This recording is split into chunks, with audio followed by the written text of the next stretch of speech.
Hello and welcome Cal Discovery's travelers and friends to another fascinating interview with one of our distinguished lecturers, which will appear in our Cal Discovery's Travel Enrichment Lecture Series on our website.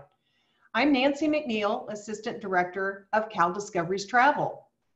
I'm honored today to be interviewing Professor Tim Duane, whose areas of expertise include climate change, environmental law, and public lands. He's lectured on many Cal Discovery's trips since 2007. Tim taught environmental planning and policy, city and regional planning, and related courses during his tenure at Cal. And these topics are frequently the themes he uses for his lectures. He branched off into law after getting tenure and moved to UC Santa Cruz in 2009, while also teaching at a law school every fall semester. He is now Professor Emeritus of Environmental Studies at UCSC and Professor in Residence at the University of San Diego Law School, where he has taught every fall since 2013. It's my pleasure to introduce Tim here now, and we're going to go right into our questions and answers. Tim, hi there. Hi, good to see you, Nancy. Thank you. I'm delighted to be here. Well, thank you. Thank you. Let's start with the first one. What has your association with Cal and or the Cal Alumni Association been over the years? Well, as you mentioned, I taught at Cal. I was a faculty member there from 1991 until 2009. So 18 years as a Cal professor. And during that time, I was engaged in the Alumni Association both as a faculty enrichment lecturer, as you mentioned, since 2007. With Cal Discoveries, and also I've given talks up at Lair the Bear 3 different summers. My boys and I went up there and camped out by Pinecrest Lake there in Camp Blue. If there are partisans Camp Blue, go Camp Blue! I was there too. Love that place. Although I'm wearing a gold hat here for those from Camp Gold.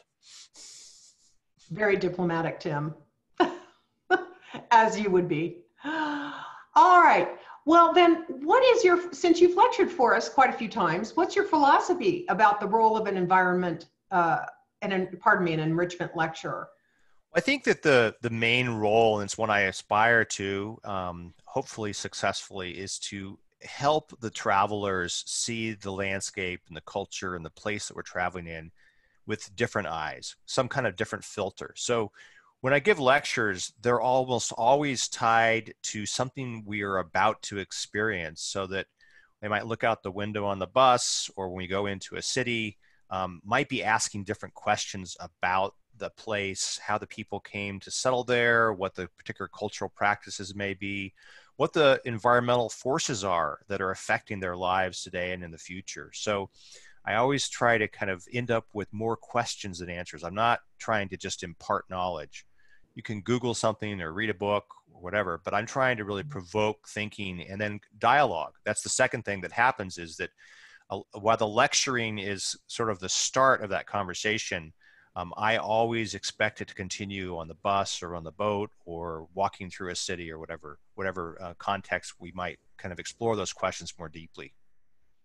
Well, I think you're describing the word engagement. At least that's how I like to define it, which is what you just described. And that's why so many of our travelers that have been on trips with you love your lecturing style.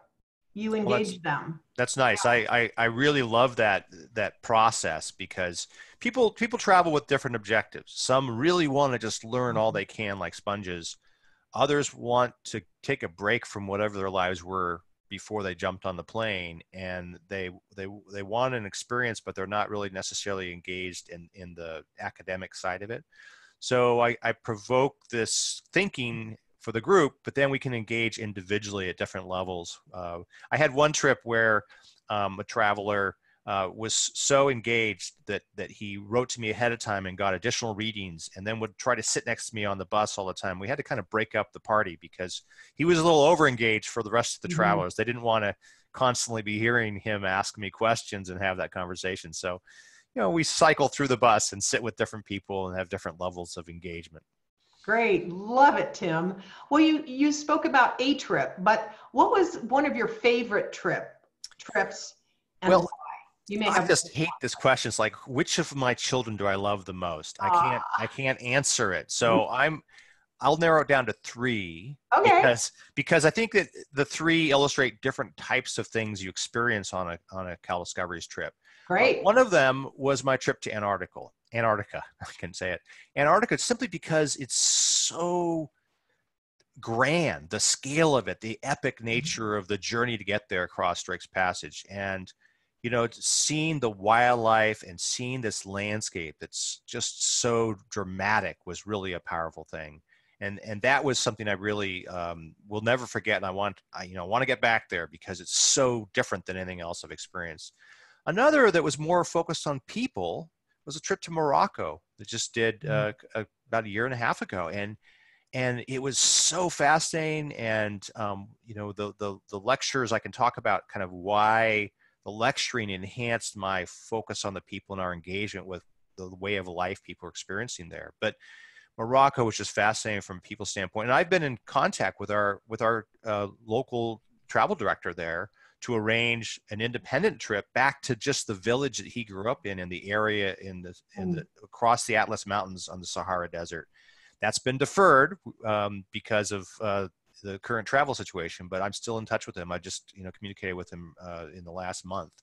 And then the third one, which was more about a cultural setting and just the richness of the architecture and history, was a trip we did to Italy last year. We were in northern Italy last spring with Cal, and one of the best travel directors I've ever had. And just the history is so rich. We went to so many interesting places.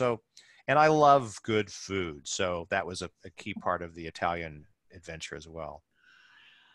Great.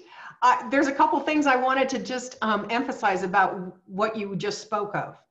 Mm-hmm. That is, the tour directors for our trips are more often than not fabulous. Yeah. They're experienced, knowledgeable, friendly, engaging. And the combination of an enrichment lecture from Cal and a tour director make for a very strong educational component to our trips. So thank you for mentioning those tour directors. And the other thing is the diversity of our trips. You can find these that have the magnificent environment, such as Antarctica, and you've got the food, you've got the people of Morocco, which is on my bucket list, by the way. So thank you for sort of covering a broad spectrum of what Cal Discoveries is really all about and what we offer. You mentioned lectures, and I wondered if you could tell us how you decide what topics you'll talk about in your lectures and discussions. Well, what I always want to do is ground the lectures in some area of knowledge that I already have, some expertise. I mean, you're not having a random person, you're having someone who's a Cal professor, someone who has expertise. So I've done a lot of work on climate change, for example. I first published on climate change in 1990. I focus on the policy side of it, but I've had to really come to understand the science as well. So I often will have a climate-related lecture that's then very specific to the place. So for example, in Morocco, I had 3 lectures. One of them was about climate and how it was affecting Morocco specifically. So I took my broad knowledge of climate, I gave people an overview of the science, talked about the specifics of how it was affecting Morocco. But then I talked about 2 related aspects, one of them tied to water and water management, which also ties into how we think about climate in California. A lot of the travelers are from California. They all have some Cal tie, even if it was a grandparent who went to Cal. And in the course of doing that, I tapped into the expertise of one of my colleagues, which I always try to do. I find someone else who knows more than I do about a topic.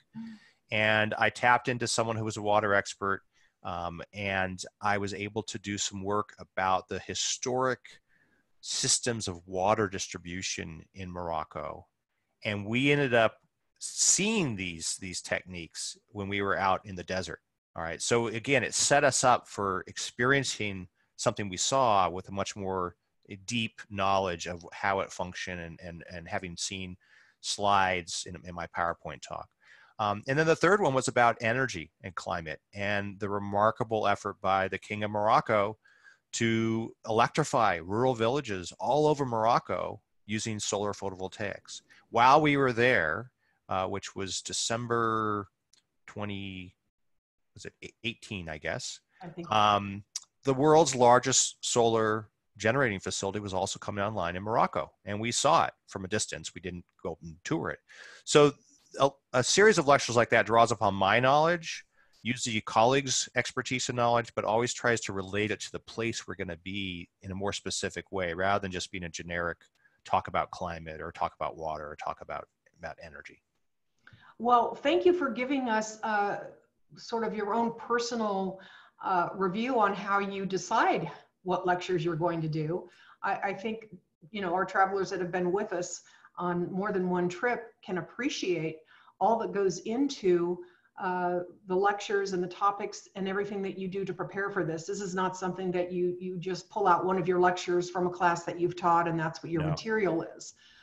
So thank you for letting all of us know, new viewers and those watching today, what exactly goes into the preparation, at least for your lecture topics. On the note of trips again, though, can you give us one or two anecdotal examples that reveal the difference these lecturing experiences have made? Well, let me follow on what you just said too, that again, these are not off the shelf lectures, that I learn an enormous amount about any place I'm traveling because I get to do a bunch of research ahead of time. So I read, you know, books. In most cases, I've either done research in a country myself directly already, or I've had a PhD student who did, or I had a postdoc who did. So I'm usually already steeped in a fair amount of knowledge about the place we're traveling. Morocco was a little bit of an exception in that regard. But to take Northern Italy, for example, one of the things I did was I stole a PowerPoint from a colleague of mine at UC Santa Cruz, who was half Italian, who had done this fascinating historical work. He's an anthropologist, an ecological anthropologist. Fascinating work on the changing landscape in Tuscany and how in the 1800s and for 800 years before that, the dominant tree in the region that was cultivated by local people was the chestnut. Why? Because in Italy, all the foods we think of, gnocchi, potato from the New World, pomodoro, the tomatoes from the New World, none of these things, wheat was not, I mean, these things did not exist. For 800 years, the dominant source of carbohydrates for people in that part of the world and most of Europe was the chestnut. Okay? So learning this, just fascinating. I mean, and I found a bunch of other sources thinking about changing what we think of as kind of an iconic Tuscan landscape under a Tuscan sun. Look the book up, see what's on the cover, watch the movie. You have a sense of what the Tuscan landscape is. But I found a bunch of other sources that show different types of Tuscan landscapes from different periods of time that reflected social and economic conditions. You know, did you have peasants who were cheap labor who were dependent upon a feudal lord? Well, that led to one kind of landscape versus the church playing a role. And the anecdote from the trip is I found chestnut pasta at a fine restaurant in Firenze. And I had chestnut pasta while I was there. That brought it to life. Wow, thank you for that. I learned something new today from you, Tim. I always learn something new from you. Thanks for that. If I go back to Italy sometime, I'll have to try that. Absolutely. Oh, golly. Well, as you know, Cal Discoveries Travel sets itself apart from other educational tours by connecting the experience of Berkeley through distinguished faculty, lectures such as yourself, with the pleasure of travel to see some of the most iconic places in the world.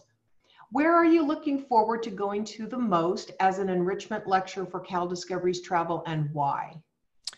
Well, of course, the current situation has disrupted many of our travel plans. I was scheduled to go to Israel in March this year, and we've had to put that one off till next year.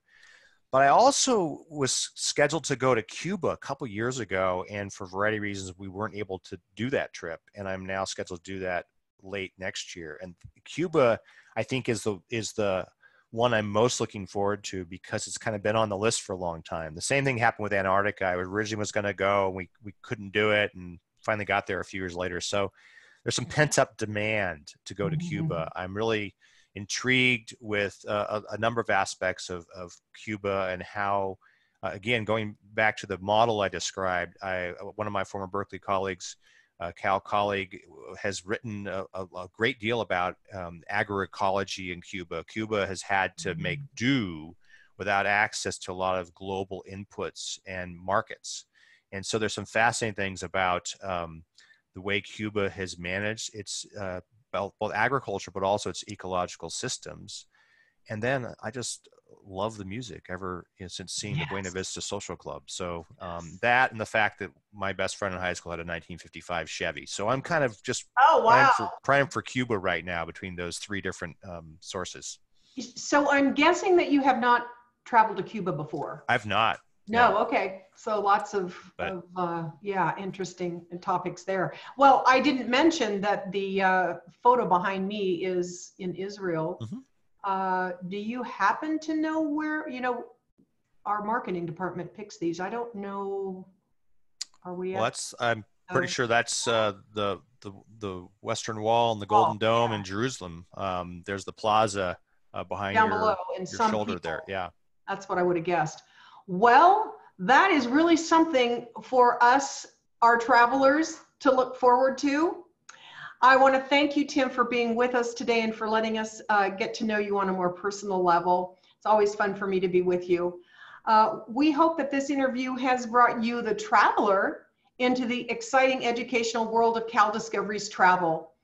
Please visit our website at alumni.berkeley.edu/travel, where you can see our amazingly diverse 2021 program lineup. Professor Duane is scheduled, as he mentioned, to lecture on our Israel Timeless Wonder Trip from March 13th to the 24th in 2021, and Cuba in December 8th through the 15th, 2021. Thank you for joining us today. May you and your family stay healthy and safe during these uncertain times. Thank you very much, Nancy.